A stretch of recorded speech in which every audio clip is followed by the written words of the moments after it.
صحبت اللہ والوں کی، صحبت اللہ والوں کی، اللہ سے ملوا جا۔ نحمده ونصلي على رسوله الكريم، اما بعد۔ امید ہے کہ ناظرین اکرام آپ سب خیریت سے ہوں گے۔ آج کا ہمارا عنوان ہے میلاد النبی کی شرعی حیثیت کیا ہے۔ تو دیکھیے محترم ناظرین، اللہ کے نبی صلی اللہ علیہ وسلم کا فرمان ہے من تشبہ بقوم فہو منہم، او کما قال علیہ الصلاۃ والتسلیم۔ سب سے پہلے میں میلاد النبی کے بارے میں بتانا چاہوں گا کہ اصل میں یہ جو اردو کا جو مہینہ چل رہا ہے ربیع الاول، اس کی 12ویں تاریخ کو ہمارے نبی صلی اللہ علیہ وسلم کی تاریخ پیدائش کے طور پر اس کو مانا جاتا ہے، اور تمام روایت کے اعتبار سے اور تاریخی اعتبار سے اگر دیکھا جائے تو بہت سی روایتیں نکلتی ہیں، لیکن ان میں سے جو سب سے پکی جو بات ہے وہ 12 ربیع الاول کی تاریخ پیدائش ہے۔ چنانچہ اس تاریخ میں خوشیاں منانا، جلوس نکالنا تو کیا شریعت میں جائز ہے؟ اس کا کیا مقام ہے؟ تو دیکھیے محترم ناظرین، میلاد النبی کا شریعت میں کہیں بھی اس کا ثبوت نہیں ملتا ہے، بلکہ ہمارے نبی صلی اللہ علیہ وسلم کے وصال کے بعد سے تقریباً 6 صدی تک، یعنی 600 سال تک اس کا کہیں بھی ثبوت نہیں ملتا ہے، نہ صحابہ کرام سے، نہ خلفائے راشدین سے، نہ تابعین سے، نہ تبع تابعین سے، یا اسی طرح محققین، مفسرین، علماء کرام، کہیں سے بھی اس کا ثبوت نہیں ملتا ہے۔ بلکہ 7ویں صدی ہجری میں تقریباً 640 ہجری میں ایک ظالم بادشاہ گزرا تھا جس کا نام مظفر الدین، جو ظالم اور ستم شعار بادشاہ، فضول خرچ کرنے والا بادشاہ تھا، جس کے نتیجے میں اس نے یہ سوچا کہ ایک کوئی نہ کوئی رواج شروع کیا جائے، بلکہ اپنے علماء کرام کے، اپنے دور کے علماء کرام کو اس نے پورا مجبور اور زور اس بات کا لگایا کہ خود اپنے اختیار پہ عمل کرنے والے بنے، کسی اور کے طریقے کو اختیار کرنے والے نہ بنے۔ چنانچہ اس کے دور سے یہ میلاد النبی کا سلسلہ شروع ہوتا گیا۔ ہم یہاں پر ہمارے لیے سوچنے کی بات ہے کہ جو شروع کے جو 600 سال، جو 6 صدی جو گزری تھی، اس میں اگر ہم تحقیق کرنے پر آ جائیں تو کسی سے بھی اس کا ثبوت نہیں ملتا گیا۔ تو چنانچہ ہم اور آپ کے لیے ضروری ہے کہ جو چیز صحابہ کرام سے، علماء کرام سے، مفسرین اکرام سے، محققین اکرام سے جو چیز ہمیں ثبوت کے طور پر نہیں ملتی ہے، اس چیز کو ہمیں نہیں کرنا چاہیے۔ بلکہ میں نے آپ کے سامنے حدیث مبارکہ پڑھی تھی جس میں ہمارے نبی صلی اللہ علیہ وسلم نے ارشاد فرمایا کہ جو قوم کسی اور کے مذہب کا طریقہ اختیار کرے گی وہ ان کا شمار اسی میں کر دیا جائے گا۔ من تشبہ بقوم فہو منہم، کہ تاریخ پیدائش کا خوشی کے طور پر منانا یہ تو غیروں کا کام ہے۔ مثال کے طور پر عیسائی لوگ ہیں، یہ کرسمس ڈے کے نام سے اس چیز کو مناتے ہیں 25 دسمبر کو، یا حضرت عیسیٰ علیہ السلام کی تاریخ پیدائش کے طور پر یہ لوگ مانتے ہیں، اور اس میں یہ لوگ بڑے بڑے پروگرام کرتے ہیں۔ تو ان میں اور مسلمان میں کیا فرق رہ گیا کہ جس چیز کو ہمارے نبی صلی اللہ علیہ وسلم نے سختی سے منع فرمایا تھا، جیسا کہ برتھ ڈے منانا ہے، تو یہ بھی اسی کی طرح منایا جاتا ہے۔ جس چیز کو ہمارے نبی نے منایا تھا اسی چیز کو ہمارے نبی کے محبت کے طور پر کے منانا، یہ کہاں سے محبت ثابت ہوتی ہے؟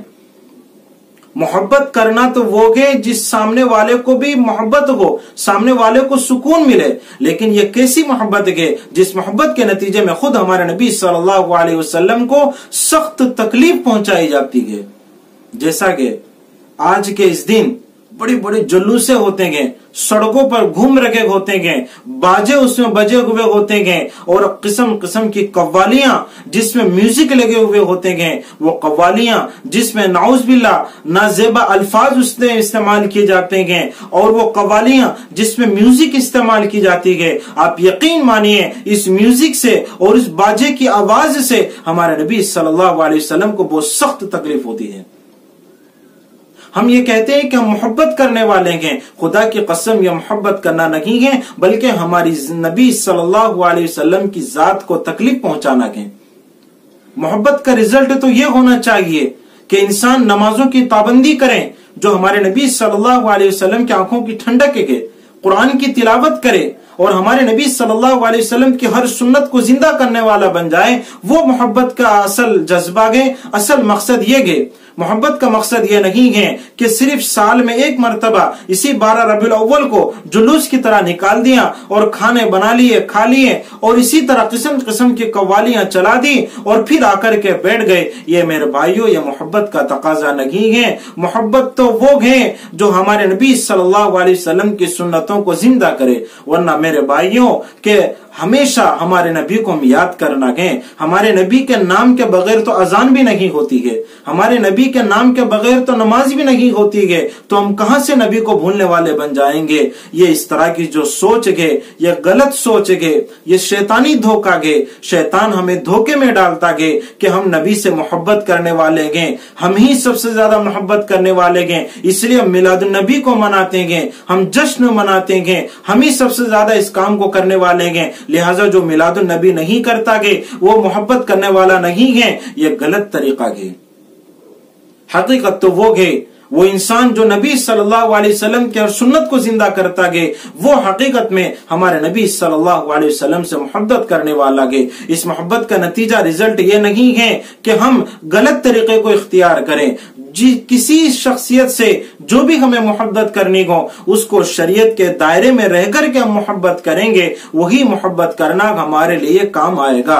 वरना मेरे भाइयों, किसी भी चीज की शिद्दत मोहब्बत, शिद्दत में जब हम चले जाएंगे, वो इंसान गुनाह में मुब्तला हो जाता है। फिर इस इंसान को जब वो काम करता है, वो दिमाग में ये सोचता है कि मैं शरीयत के एतबार से काम कर रहा हूं, मैं एक नेक काम कर रहा हूं, अच्छा काम कर रहा हूं। हालांकि हकीकत में अगर देखा जाए तो वो आदमी गुनाह कर रहा होता है।